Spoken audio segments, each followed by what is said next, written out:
c'est celui de l'imposition de statut. L'imposition de statut qui caractérise donc la personne douloureuse chronique, mais aussi nombre de populations qui vont être au cœur de ce colloque. L'imposition de statut, c'est le fait d'être nommé par l'autre, immédiatement étiqueté, classé par l'autre. Donc d'être emprisonné dans une qualification qui prend le devant sur l'identité réelle de la personne. L'imposition de statut épingle le sujet à un statut social qu'il n'a pas nécessairement choisi et que parfois même il va essayer de combattre. Le temps, évidemment, est très limité pour mon intervention. J'en ai déjà pris une partie. Je vous propose, dans ce parcours autour de la douleur, plutôt une sorte de balade, on pourrait dire une balade anthropologique, où mon propos va être de déconstruire la douleur à travers l'anthropologie. Je voudrais montrer la pluralité, finalement, de l'expérience de la douleur, son hétérogénéité.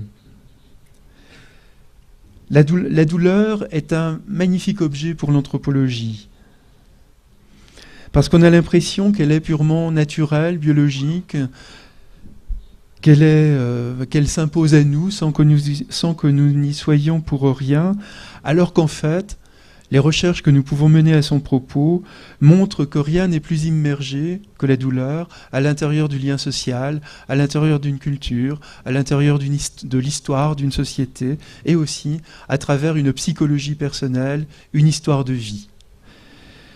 Donc finalement, il en va un peu de la douleur comme il en va du genre, c'est-à-dire que le biologique se dissout complètement dans la notion de genre ou dans la notion de douleur. Il n'y a rien de naturel, il n'y a rien de biologique dans la douleur. Il y a d'abord ce que l'individu lui-même fait de sa douleur ou dans la question du genre, ce que l'individu fait du genre qu'il a choisi d'assumer. Donc l'anthropologie de la douleur est un bel objet pour déconstruire la prétention, d'une certaine manière, de la biologie ou de la médecine de penser l'humain en confondant l'organisme et la personne, en confondant le corps et la personne.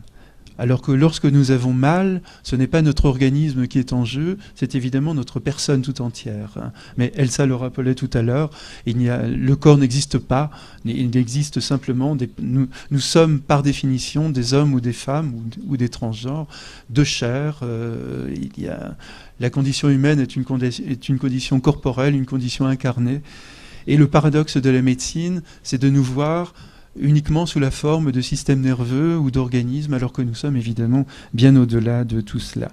Donc, de la même façon que le genre, la douleur est un bel outil pour déconstruire l'évidence dans nos sociétés du discours médical notamment. La douleur également donc, est toujours imprégnée de sens, de signification.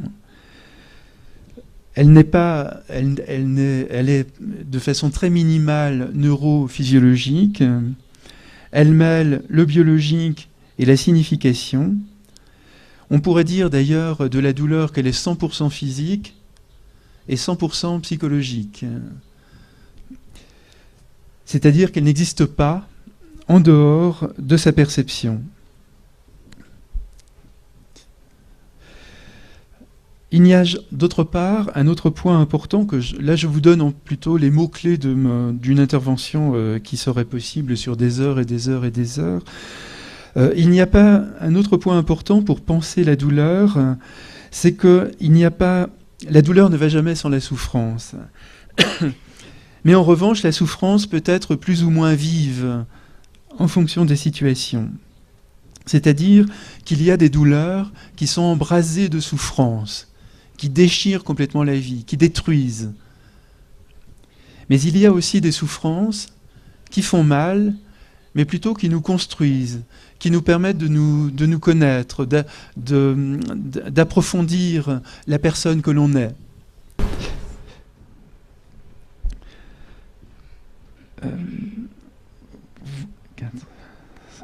Ce qui détruit finalement, ce qui a induit la plus grande a final de cuentas, lo que c'est induce lorsque la el douleur mayor est subie. sufrimiento es cuando el dolor es C'est l'expérience de la sufrido, maladie, impuesto. c'est l'expérience de l'accident, Es la experiencia encore de la pire, enfermedad, c'est l'expérience del de la torture, accidente, par exemple. o peor todavía, la L'individu experiencia n'a pas de la choisi, tortura. El il est écrasé individuo par une no lo souffrance qui eligió, défigure es complètement son aplastado existence. por un sufrimiento que C'est-à-dire que la desfigura souffrance, completamente su une immense existencia. souffrance, Es decir, que el prend complètement sufrimiento, le un pas inmenso sur sufrimiento, l'existence.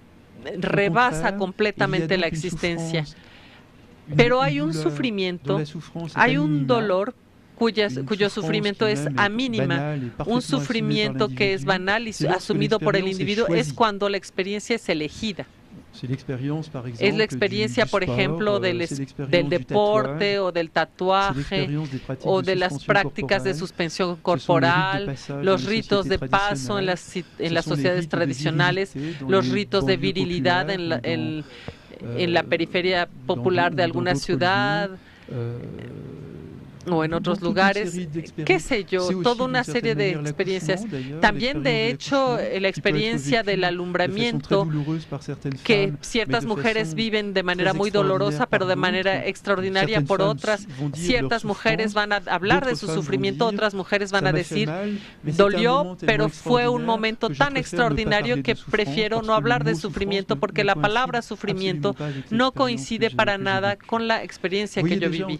Vean entonces en algunas palabras cómo ya podemos empezar a deconstruir esta experiencia del dolor en las representaciones sociales en las que el dolor siempre es visto como una experiencia negativa, trágica, que puede demolir completamente la existencia.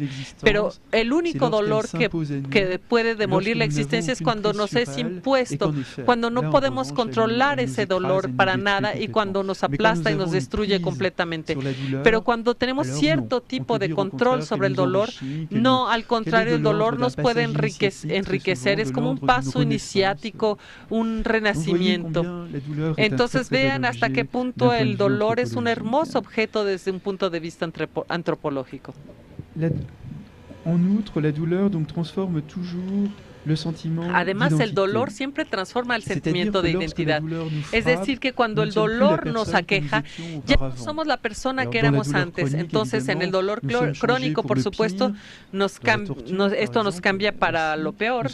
También en la tortura es un cambio que nos lleva hacia lo peor. Es decir, que cierta parte de nosotros mismos es erradicado por la experiencia trágica de un dolor sufrido que provoca sufrimiento y las personas de nuestro entorno ya no nos reconocen, dicen ya no es el hombre que era, ya no sale de su casa, ya no tiene ganas de nada, etcétera. Es decir, que el dolor puede cambiarnos para peor, pero también nos puede cambiar para mejor cuando se asocia a una experiencia deseada y a una especie muy a menudo de paso iniciático.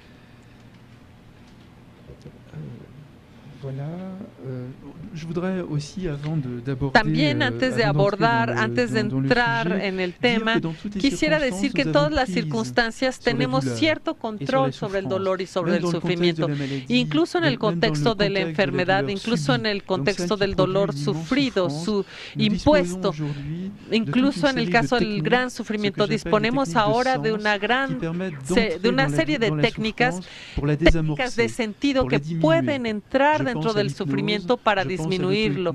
Pienso en la hipnosis, en la autohipnosis, la sofrología, en fin, toda una serie de técnicas de relajación, de yoga, etcétera, que permiten al individuo que conquistar cierto grado de control.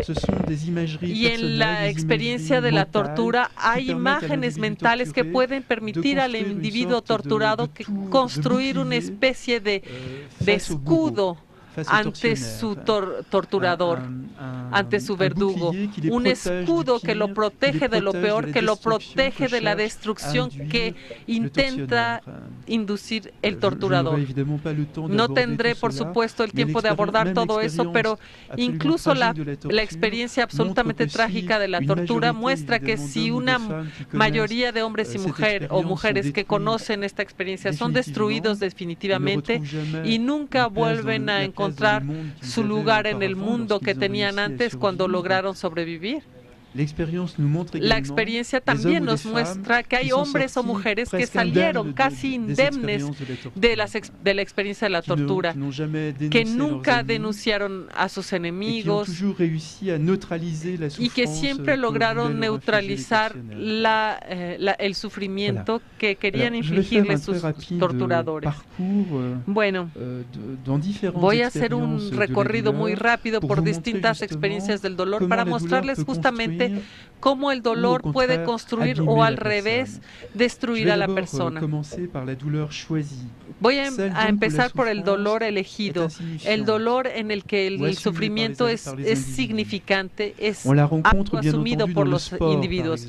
Lo encontramos, por ejemplo, en el deporte, no solo en el deporte extremo. Cualquier deportista, incluso a un nivel puramente regional, sabe que para ser un atleta de buen nivel se requiere, bueno, como se dice en francés, hacerse daño, no tener miedo de lastimarse. El entrenamiento consiste precisamente en nadar durante horas todos los días, correr durante horas todos los días y salir de ese entrenamiento totalmente rebasado, totalmente arrasado por el dolor muscular, etcétera. Pero al mismo tiempo, cuando interrogamos a los deportistas sobre la experiencia del dolor, ellos dicen, bueno, sí, pero es un dolor necesario, es inherente a los resultados que quiero conquistar para las grandes pruebas que tengo que enfrentar. Me tengo que apurar, ya sé, pero bueno, les voy a citar a un chico que establece muy bien la diferencia entre el dolor elegido y el dolor impuesto. Es un corredor de carreras de varios cientos de kilómetros. Él corre a pie cientos de kilómetros. Digamos que es como si corriera varios maratones. Y cuando lo interrogué acerca del dolor que experimentaba, he aquí lo que él me dijo. Al cabo de 12 horas de correr, imagínense, 12 horas, uno tiene los músculos totalmente tetanizados, las piernas llenas de líquido láctico, queman, todo el cuerpo arde, cada paso es como una bomba que explota en las piernas, cada vez que ponemos el pie es tan pesado que pienso en una bomba atómica que va a explotar en cada uno de mis pasos. Y trato de no levantar demasiado los pies para evitar los calambres, porque en esas pruebas, cuando vienen, es como si cuando llegan los espasmos, es como si fuera un cuchillo. Pero tengo un secreto. Cuando siento dolor, me interiorizo. Trato de crear el vacío dentro de mí. Avanzo, me concentro en mis pensamientos y cuando lo logro, subo poco a poco. Si logro concentrarme mejor, podré llegar al podio. Fin de la cita. Quisiera comentar rápidamente esta cita. Aquí tienen un hombre que habla del dolor, pero nunca habla de sufrimiento, aunque hable de bomba atómica, etcétera. Es un dolor que asume totalmente porque forma parte de su felicidad de correr durante cientos de kilómetros. Y luego, en la última cita dice, yo tengo mi pequeño secreto, me interiorizo, etcétera. Ahí ven cómo de manera artesanal, digámoslo así, está lo que yo decía hace rato cuando hablaba de las técnicas de sentido. Estas imágenes mentales para descentrarse del dolor y abrir un camino, inventarse una historia personal que permite poder continuar corriendo y ya no focalizarse en el dolor. En otros términos, entre más piensa uno en su dolor, más le duele. Esa es una cosa banal que todo el mundo sabe. Entonces hay que lograr con estas técnicas de sentido como la hipnosis o las imágenes mentales, hay que lograr pensar en otra cosa, pero de manera muy fuerte, muy eficaz. Y este chico, pues, de manera intuitiva, cuando siente el sufrimiento, lo que él llama el dolor, yo lo llamaría el sufrimiento, cuando siente que está cada vez más invadido por el sufrimiento, ¿qué hace? Pues piensa en otra cosa. Es lo que él dice cuando dice, yo me interiorizo. Y entonces ya no piensa en su dolor y va mucho más rápido. Está completamente descentrado con respecto a su dolor. Este mismo chico, cuando lo interrogo acerca del dolor vivido, me dice lo siguiente. Bueno, podríamos pensar que un muchacho que describe el dolor de sus piernas como una bomba atómica de sus piernas que explota, etcétera, es alguien que en la vida cotidiana va a asumir todos los dolores, que nada lo puede abatir. Pues no, para nada. Cuando algo le duele, pero que es un dolor impuesto, por ejemplo, de vez en cuando tiene ciática, ahí sí entra en el sufrimiento y ya no es para nada lo mismo. Él dice, lo cito, una ciática no es lo mismo, es un dolor mecánico, impuesto a mí mismo, desagradable. Cuando yo estoy corriendo, mis músculos arden, queman, pero es mi dolor, yo lo elegí, yo lo acepté, yo sé que va a venir, mientras que una herida como una ciática, eso es algo involuntario, es una enemiga. Yo no le pedí nada.